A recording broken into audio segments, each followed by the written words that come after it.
Hi everyone and welcome to Mountain Health Today. I'm Ted Owens, your host, and this is a program about all things healthcare in the greater North Lake Tahoe region, South Lake and Reno area. Today our guest is Mr. Harry Weis, CEO of Tahoe Forest Health System, and we'll be back with you in just a moment.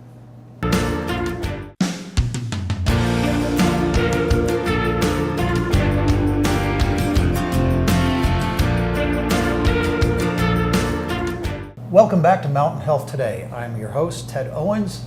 This is a program where we discuss all things healthcare that are important to the various communities in the greater Lake Tahoe and Reno region. Today our guest is Mr. Harry Weis, Chief Executive Officer of the Tahoe Forest Health System. Harry, welcome. Thank you for coming back. Happy to be here, Ted. Last time you were with us, we talked about many things, kind of a historical view of the Tahoe Forest Health System, and how it grew with the region and the growth of the Lake Tahoe area. We touched a little bit on the community's support of what was called Measure C, which helped to bring the Tahoe Forest Health System kind of into the modern age, if you will, both to accomplish seismic compliance in the state of California, but also tremendous expansion of services. If you could kind of refresh our memory on Measure C and its background. Sure. Measure C was a general obligation bond topic that all the taxpayers of our district contemplated after a lot of hard work that prefaced that. And now, by hard work, what my understanding was, there was a lot of public involvement through leadership councils and working groups and what have you, trying to determine what they wanted. Correct. Various community surveys, discussions, and so forth to really nail down what are the list of important topics, including seismic, because they wanted this hospital to be alive and well after 2030, which is a dilemma for many California hospitals, making sure that you're seismically sound to be around after 2030. Well, unless the legislature thinks of a new idea, right, that you would have to comply with. Measure C was voted on in 2007, September of. Correct. It had strong support. Very strong support. It's pretty rare to see a vote of 72%. Many times you'll see high 60s, but it's been my observation that 72 is relatively rare, and it's a very clear voice of the people that this is our request, and then, oh, by the way, we're putting our money where our mouth is. Here's $98.5 million to do this list of important work. And I think it's also important to point out that not only did the community support this, but those tax revenues come from second homeowners as well. Correct. And the community really wanted to broaden services that actually bring folks to Tahoe Forest from outside the district boundaries. That's a fair statement. Correct.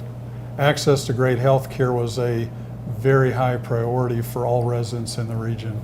Let's talk a little bit about services. I know that the bond amount was $98.5 million for upgrades and improvements.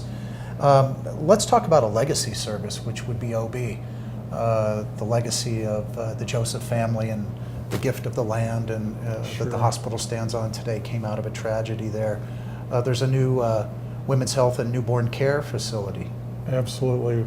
It's a beautiful new facility just about to be available to the public, and features great labor rooms, great delivery rooms, its own dedicated cesarean section room, just beautiful furnishings and finishes, and just something we can really honor all the moms and little babies that are born for the future. And it is named after the Joseph family. Absolutely, Joseph Family Women and Newborn Center. Share with us a little bit about the affiliation that the healthcare district has with UC Davis. It's a rural center of excellence. What's the importance of that affiliation with the delivery of healthcare where we are? This was the very first rural center of excellence that UC Davis did, and we had a joint goal as to how can we really improve healthcare in rural areas and in its most basic areas, but also then it does include even a research element as well. You know, are there new things that we can create, products or services that will make healthcare even more improved in this area as well? And then further, it allows Tahoe Forest Health System to be a training ground for medical students as well out of UC Davis. So there's many aspects to a rich relationship via this Rural Center of Excellence. That would be unique to a hospital in a rural environment, I would think. Yes. Training. Absolutely. We have the Gene Upshaw Memorial Tahoe Forest Cancer Center, and that's got strong ties with UC Davis. And how does that function and enhance cancer? So we have an additional affiliation agreement with UC Davis with our Gene Upshaw Memorial Cancer Center, and it really allows for live audio video conferencing every workday of the week. Each workday features a different range of cancers and patient cases that are discussed. Monday it's one range of cancers, Tuesday and Wednesday and so forth, each devoted to different topics, and it really allows each of our patients to have the best of cancer minds, physicians at UC Davis and other critical locations around Northern California to really consult on what is the best known evidence-based treatment pattern program for these patients. Just a phenomenally valuable program for our patients. I've heard one of the physicians refer to it as Hollywood Squares. I've seen the room, Right. multiple screens. So patients are receiving more than one opinion on their cases, essentially. Absolutely. And the goal is to really coalesce it down to what is the consolidated opinion for a best evidence-based treatment pattern.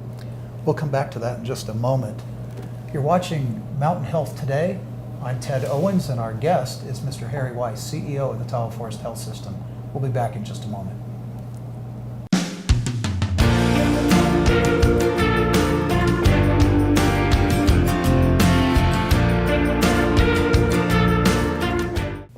Welcome back to Mountain Health Today. We're having a discussion with Harry Weis, CEO, Tahoe Forest Health System. Harry, before we cut to break, you had mentioned clinical trials in our discussion of cancer care.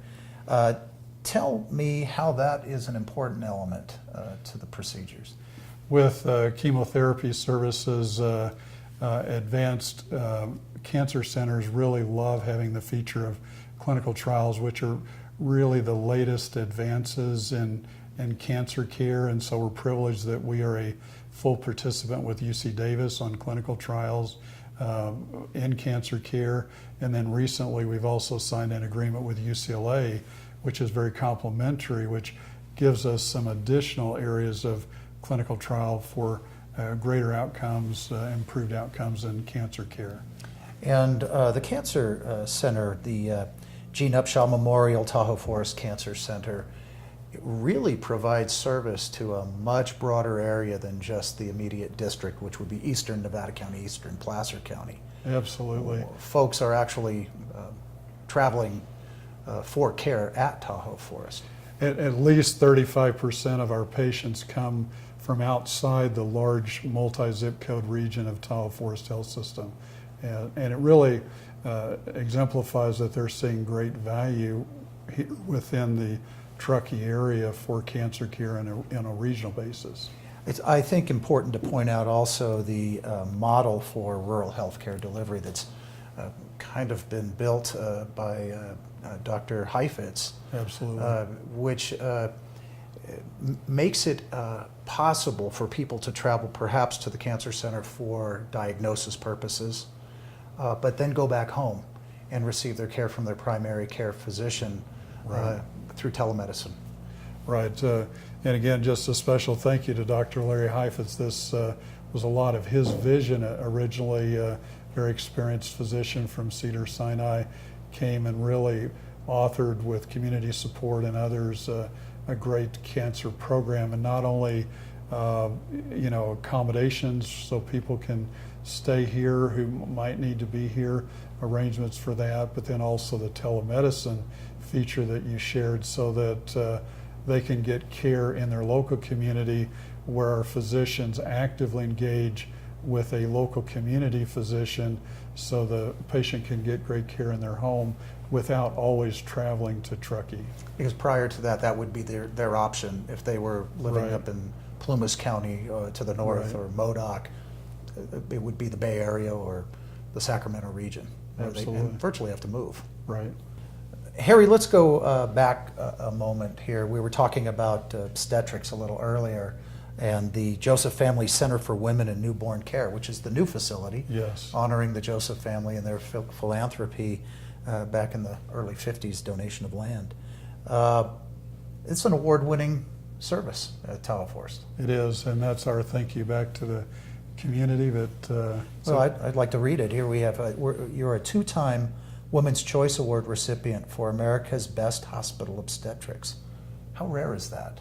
it's quite rare in my experience in both rural and urban areas, and it really shows the value that our patients see in the program, and it also shows a very specific commitment to excellence in service by all of our OB staff and all of our physicians that are actively engaged in our OB program as well. So it's just a tremendous thank you to our community. And it's based on patient satisfaction Absolutely. scores. Yes. I think that says a great deal. I know they're enthusiastic, and when babies come, they come, whether it's a blizzard outside, whether it's the middle of the night. You have a very dedicated staff. Absolutely, and even for visitors that are coming through, so it isn't just locals, but we have many visitors that come through and love to have a little one, not always anticipated as well. So Yeah, a surprise. Tahoe Forest Hospital District, it's a critical access hospital. That's its designation. What does that mean? as a critical access hospital in America, this means that your licensed acute care beds cannot be more than 25 beds, but we also have roughly 36 skilled nursing beds as well. And the important feature for that is to really preserve healthcare in a rural community, to provide cost-based reimbursement for Medicare and Medicaid too in most states. With California, it's Medicare. It doesn't overlay to Medicaid as well. So it's really an opportunity for efficient, smaller hospitals to have a sustainable chance going forward in a rural marketplace.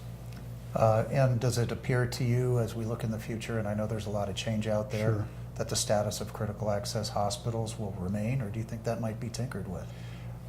Hopefully, critical access legal status will be maintained. I haven't read or seen anything that says it's going away because it is one of those important pillars that allows very fragile healthcare in rural markets to continue.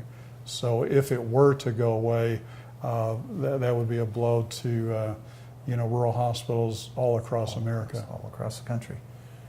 This is Mountain Health Today. I'm Ted Owens. Our guest is Harry Weis. We'll be back in just a moment. I'm Ted Owens, and I host a new program called Mountain Health Today, where we'll talk about all things healthcare and how it affects you and your community.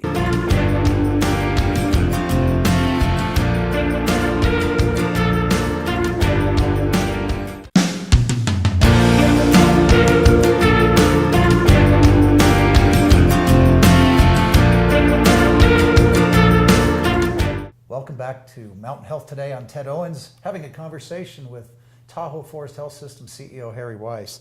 Harry, before we went to break, we were talking about some of the awards that Tahoe Forest has received. If you would take this opportunity and share with the folks at home what your philosophy is on awards. Thank you. That's a great question and something really important that I want to share. Our focus really is on excellence in all that we do, and we have been able to achieve many accolades or many awards, but that isn't about us. Every one of our employees and our physicians, our focus is on the patient and how can we honor them with great care.